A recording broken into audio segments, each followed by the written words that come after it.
哇！而家啲人中意戴水晶戴古玉，原來隨時帶緊個輻射源上身㗎，又係我廢佬啊！話說內地有個女子好中意戴水晶，買咗件所謂能量石手鏈，戴咗3個月，成日流鼻血喎。初時以為熱氣，後來越嚟越唔對路啦，最後攞去檢測，先知件嘢輻射超標成1000倍，真係嚇到個心離一離。專家話呢類能量石如果輻射咁勁，戴一日接受到嘅輻射量，等於你去醫院照117次 X 光胸片啦。你諗下幾誇張？正常人邊會無端端照咁多次 X 光㗎？真係戴多幾個月可能攞命嘅。講開又講，唔單止能量石有問題，而家好多人中意收藏古錢古玉，其實都係危機四伏。廢佬同你講下啦，首先古錢好多都係陪葬品，你唔知個來源，分分鐘喺棺材隔離掘出嚟。就算你唔信陰氣呢啲嘢，純粹科學角度，啲古錢埋喺地下幾百年，吸收咗地下輻射同各種有害物質，長期接觸對身體點會好啊？而且你知唔知清洗古錢上面啲鏽跡要用高濃度硫酸㗎？如果成日摸啲化學物質滲入皮膚，日子耐咗就會毒害肝同腎，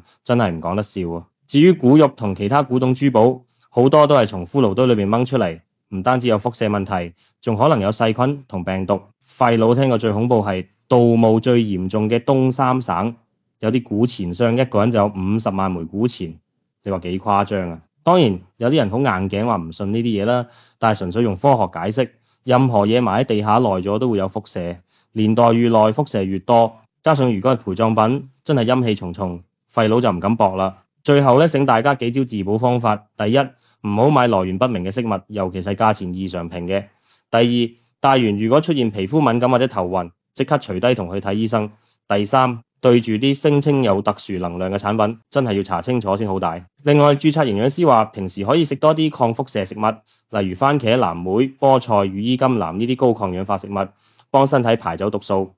尤其是番茄啊，入邊嘅茄紅素可以喺皮膚表層形成屏障，阻擋輻射同紫外線傷害。總之一句講晒，戴飾物都係安全最緊要，千祈唔好為咗靚或者轉運，搞到攞自己條命教飛啊！如果覺得廢佬今次講得有用，記得俾個 like 同 share 出去，最後記住訂閱埋我廢佬，廢佬下次再同你廢噏，拜拜。